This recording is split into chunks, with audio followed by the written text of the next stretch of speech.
अस्सलाम वालेकुम नाजरीन, मैं हूं जमशेद अंसारी। नाजरीन, गिरफ्तारियों का सीजन शुरू हो चुका है और आप मुलाहिजा कर रहे हैं कि तहरीके इंसाफ का एक रहनुमा अगर बाहर आता है तो दो रहनुमाओं को गिरफ्तार कर लिया जाता है।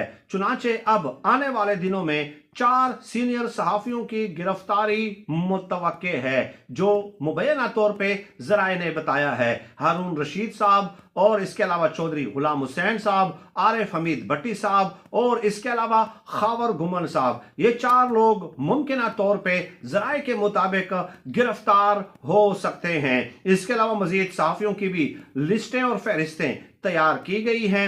आने वाले दिनों में फरवरी के महीने में आपको धड़ाधड़ सियासतदानों, पीटीआई के रहनुमाओं और सरकर्दा सहाफियों की गिरफ्तारियां नजर आएंगी।